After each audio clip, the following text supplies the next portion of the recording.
Hey, what's up everyone? This is Snackbox. Hope you all are having an amazing day. Welcome back to the channel, guys. And we have some big news.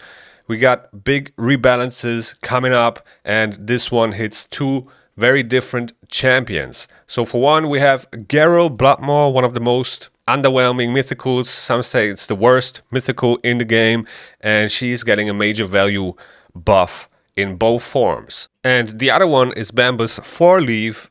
He's the sleepy panda, and he's getting a serious glow up that might actually push him to being relevant, maybe.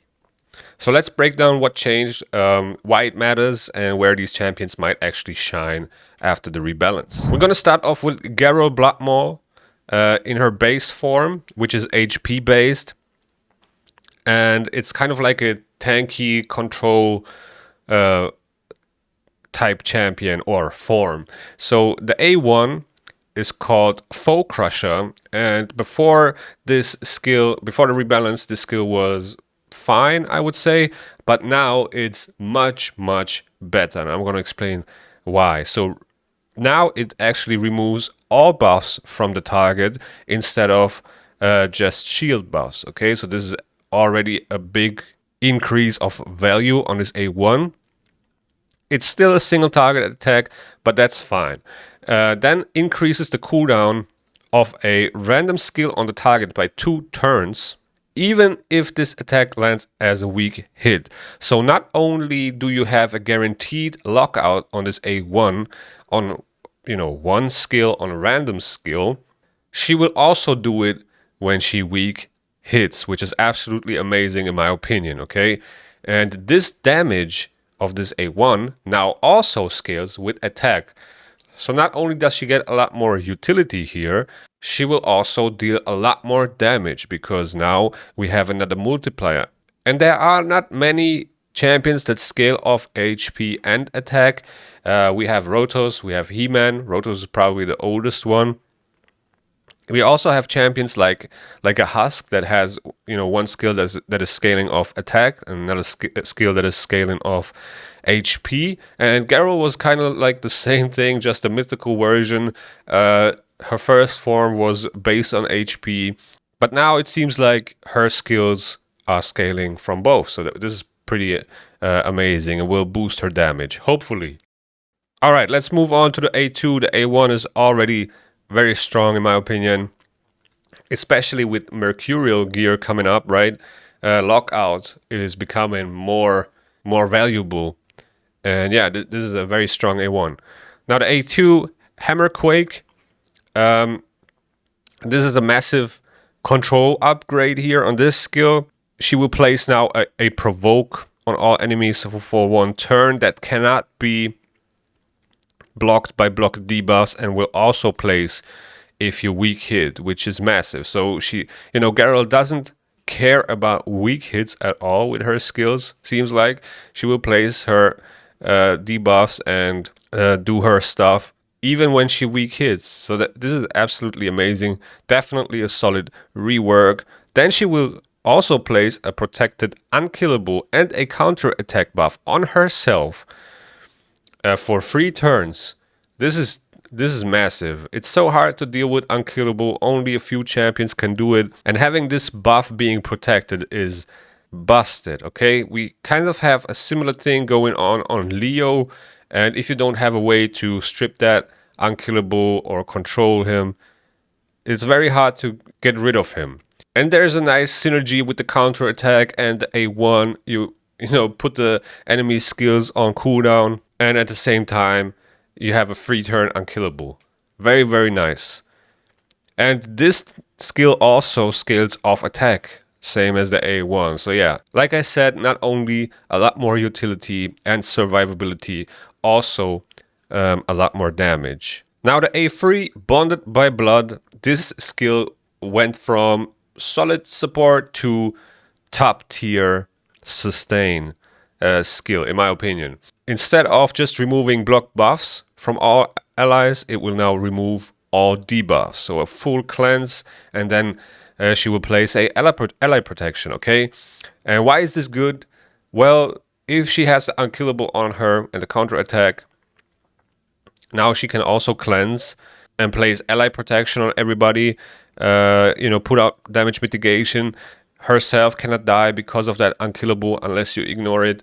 And yeah, very amazing skill and synergy here. Very nice support form, and hopefully she can also deal damage in this form. Maybe she can, I don't know, but it seems like, her damage will go up because we have another multiplier, right? Before that, we only had the HP multiplier. Now we have the attack multiplier as well. So her damage will definitely go up. The question is just by how much. But we're not done with this skill yet. So she also places a shield buff on all allies equal to 30% of this champion's max HP. That's the same thing as before. But now she also increases the value of the shield by an additional 3% of this champion's max HP per each debuff removed by this skill. So she's cleansing, putting up ally protection, and then placing a shield to protect everyone. And for every debuff that is being cleansed, she will increase the amount of shield that is being placed. Absolutely crazy skill. I think this is a huge rework and will definitely be helpful, especially the A1. I feel like is going to be very, very important for the upcoming Mercurial meta, where counterattacks and lockout and more attacks and ally attacks will become more interesting to get rid of those total guard stacks. Let's talk about her passive, Kill or Cure. This now also heals GHAROL herself when hit. And that's pretty much it. That's the buff. And yes, it definitely matters a lot, because remember, you have that protected unkillable. You get down to like 1% HP, but you also heal every time you get hit. And this is massive. So before, just in comparison, when attacked, decreases the duration of all buffs. That's the same.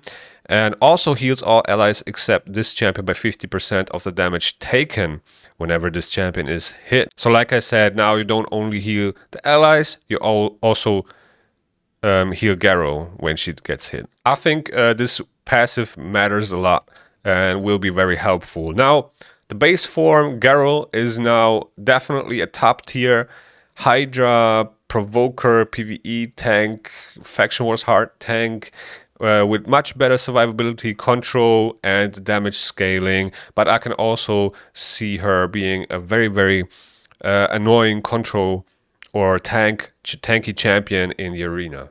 But we also have another form to talk about, and this is the alternate form, which is attack based, okay? And this is where things get very, very spicy.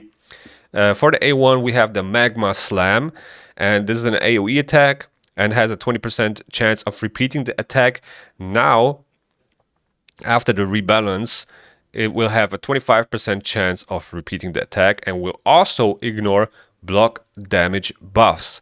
Absolutely amazing on an A1. I don't think anybody else but Nice can do it on the A1, but Nice, his attack is a single target attack, where GHAROL's attack is an AoE attack. Absolutely amazing. Also, this damage now scales with HP.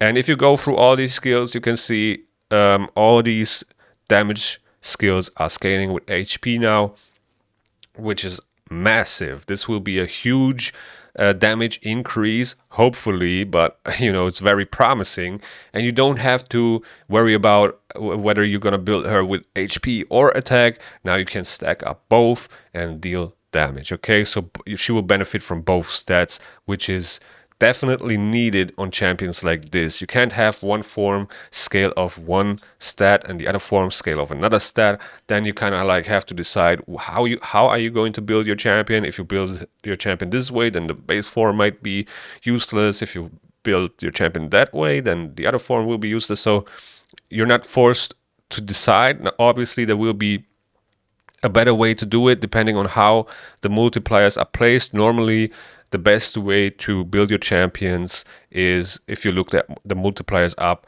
on the skills.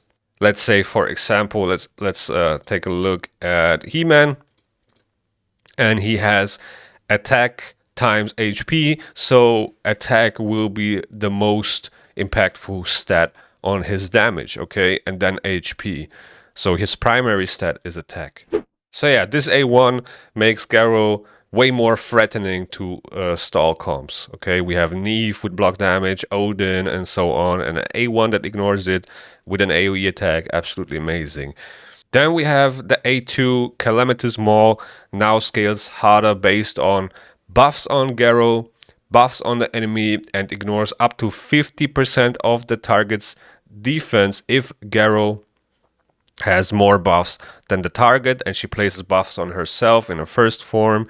I don't know if that's meant to be that way, that you buff her up and then when it's time you swap forms and nuke. Not quite sure if that's the case, but it seems like it. But we also have some buffs in this form, which we're going to talk about later on, and this might be the only thing which I don't really like, but let's talk about this A2 first. So like I said, 50% def ignore if you have more buffs than the target. You will always ignore 30%, which is already huge, but that was the case before. But up to 50% is massive, okay? If you have a lethal or savage set, that's 25% def ignore. You can already get up to 75. Maybe you have a relic that ignores def as well. So you can reach the 100%, all right? But also 10% for more damage for each buff on this champion. And on the target, if you have 5 buffs, the enemy has 5 buffs. That's 100% more damage. That's a lot, you know. You already had that damage increase for each buff on GHAROL, but now you also get more damage for each buff on a target. Now, my question is, will it be for the whole team that you're attacking because it's an AoE attack, or does it matter who you are targeting when you place that AoE attack? I think it does matter who you are targeting, so you want to target the champion with the most amount of buffs to maximize your damage output. And like I said, this damage now also scales with HP. So yeah, I think this might be enough to make GHAROL hit very hard.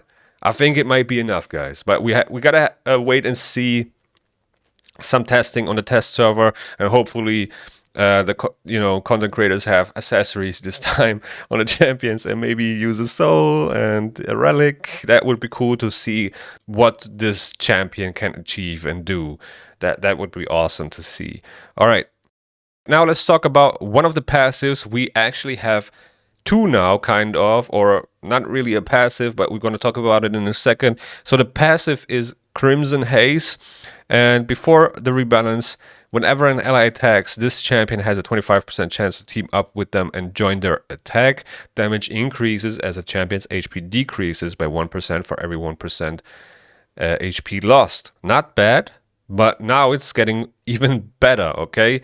So the team up chance got doubled from 25% to 50% to join up, the ally attack. And this champion inflicts more damage as their HP decreases. That's the same. But this champion also receives less damage as their HP decreases. That's new, okay? So more survivability, more damage, more chances to join up for ally attacks, which we already talked about. This might be very helpful for getting rid of total guard stacks. And yeah, pretty straightforward. I feel like this might be enough, guys, okay? But this is not it. We kind of have a hidden skill, all right? GHAROL is getting a hidden skill. There are not many champions that have a hidden skill. Like, we have Mortu Macabre with his Peril, then we have Baron, and GHAROL is now one of them. The skill is called Cornered Animal, and this skill is wild, okay? Removes all debuffs from this champion, so a full cleanse again on both forms. Now, this is obviously conditional, and now places a 50% increase attack buff, a 30% increased crit damage buff, and a 30% increased crit rate buff on all allies for 3 turns, and then grants an extra turn.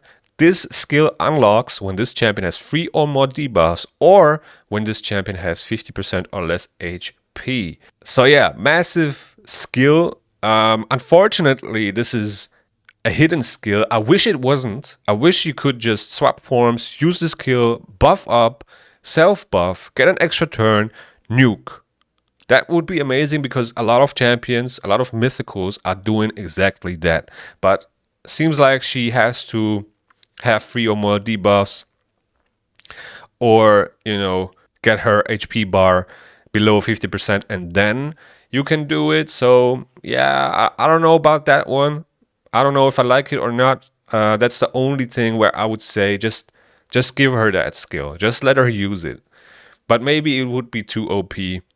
Who knows? But yeah, this seems pretty interesting. Very interesting skill. Very interesting rebalance in general. And did she get that, Galea's treatment? I feel like we might be there. I'm not sure. But I feel like we do. Another damage multiplier, a lot more utility, a lot more damage, a lot more survivability, and a new skill. I think it's enough. So the alt form is now a legit PvP champion if she smacks hard enough, which I believe she will, but we gotta wait and see some test server stuff. And I'm really looking forward to it. I don't have her, unfortunately, but if I would pull her now, I wouldn't be sad about it. All right, now let's talk about Bamboo's 4-leaf, the Sleepy Panda. And this is a nice rebalance, I feel like. And we're going to talk about this, in depth. And I'm going to give you my honest thoughts about this. And also, I want to say, I don't really feel like this champion should have been on the top of the priority list when it comes to buffs. I don't feel like it. I don't know why. I feel like there are many, many more champions that would deserve a buff before him that are really, really bad. I don't feel like he was that bad. I mean, he's not great, but you can still use him for, like, shield increase Titus teams. Okay, so he had a spot where he shines, and a very important spot. But there are so many other champions that don't really have a purpose anymore.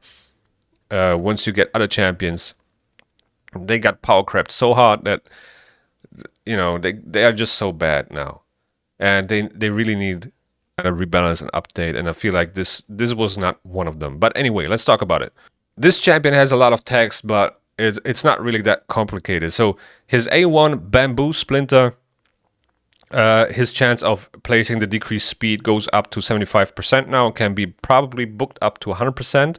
That's how I am understanding this. And as well as the AoE decreased speed placement will also go up to 75% or 100% if booked. That's pretty much all about A1, which is not bad. I feel like that's okay. There's a nice little rework on the A1. Nothing crazy, but, a lot more reliable on the decreased speed. Then we have the A2, the Growth Tender, and there are big improvements here. The shields are now scaling off his max HP, okay? Before he was placing a shield based on the allies' max HP. So this is definitely better. And then he increases the duration of all buffs on all allies by 1 turn. This is massive, okay? This is good. He's like one of those champions that can be used for Titus teams, and this is definitely better than before, because here comes the shield increase. Also increases the value of any shield buffs on all allies by 3% for each enemy buff that had its duration decreased by this skill. Now, unfortunately, if you go into Hydra or something, the Hydra heads usually don't have any buffs because you want to have block buffs on them, okay? So most of the time you have block buffs, but if they have buffs for some reason, you get a bigger shield increase. So I guess it's okay, but I wish it would scale off something else, maybe like, damage dealt or something else. I don't know, something else, but the amount of buffs you decrease. So I'm not, I don't really like it. I don't feel it's really that helpful. But yeah, it is what it is. At least we get a bigger shield based off his max HP. Then we have the A3 Dream Sight, and this skill got very, very interesting. So now he's placing Enfeeble decrease accuracy on all enemies instead of just one. So it's, definitely better than before. The Enfeeble debuff cannot be placed on bosses, obviously, and it has a 75% chance of placing a decreased attack debuff on bosses for 2 turns instead of the Enfeeble. So this is very, very interesting, because now all of a sudden he is providing 2 debuffs that are very, very, very important for like Chimera, okay? Actually 3. He has a decreased speed, he has a decreased accuracy, and decreased attack. 3 debuffs that are very important. Also, he gets the shield up, and this might actually push him into being useful for Chimera. The only thing that is a little bit weird is the sleep, but we're gonna get there in a second. So once again, more utility here. It's not crazy, it's not a crazy rebalance, but it looks like he could be useful, at least for Chimera. Oh yeah, I also forgot the increased accuracy and increased attack, okay? So that's on all allies, that's another 2 buffs, okay? So 3 buffs and 3 debuffs, that's a lot, okay? That's a lot of stuff that he's doing. Then we have the passive effect, which is called Sleeping Sage. And this is the real glow up, in my opinion, okay? Has a 75% chance of transferring any debuffs placed on an ally to this champion while they are under sleep. Before, it was a 50% chance. It will not transfer block, revive, stun, freeze, and fear, true fear, provoke, petrification, sheep, and so on. At the start of this champion's turn, remove any sleep debuffs from this champion. The active effect transfers all debuffs from this champion to the enemy with the highest resistance if a sleep debuff was removed from this champion by this champion's passive skill or by an enemy attack. This effect cannot be resisted or blocked. So, in my opinion, this could be very interesting if he's transferring poisons from the Viper form, for example. If he can transfer those poisons onto the Viper form and the poison sensitivity and so on, if this works, then this champion might be actually very, very useful for Chimera, okay? A lot of buffs, a lot of debuffs, and then he has that debuff transferring onto him and onto the, target with the highest resistance, which there is only one target in Chimera, right? So very, very interesting rebalance. Seems like he might be valuable for Chimera now. Bambus is definitely now a really good support champion. Might be helpful for Hydra progression and other stuff. He's providing a lot of buffs, like I said, a lot of debuffs, and might be a niche pick for Chimera now. Alright guys, so final thoughts. Overall, I think GHAROL got a massive buff. At least on paper, it looks very, very promising. Another multiplier on both forms. Now she doesn't only scale from attack or HP, she scales from both, which is very important. Now you don't have to decide if you want to go for HP or attack. You can stack both and she would still benefit from it. So it goes like from a confusing approach on how to build her to, pretty straightforward. A lot more utility, a lot more control, a lot more survivability, a lot more damage. I'm satisfied with it on paper. Now let's wait and see how this works out on the test server. When it comes to Bambus, I feel like he definitely got a solid rework as well. He got another debuff, which is super important for Chimera trials if you try to do them. If not, then I don't feel like this champion will have a huge impact on you or for your account. If you don't try to do trials, then his value or his rebalance might not be that valuable for you. But in general, I feel like he definitely went a tier up with this rebalance. But yeah guys, that's been pretty much it about this video. Let me know in the comments below, how do you feel about these rebalances? Do you think they are good enough? And also don't forget to smash that like button, it really goes a long way. Subscribe to the channel, it's very important. I want to hit the 8,000 subs at some point this year. Maybe we can, get me on the test server, which would be absolutely amazing, so I can test, champions for you guys. And yeah, with that being said, thank you guys for watching. I hope you enjoyed. I hope you all are having a nice weekend. Take care and see you in the next one.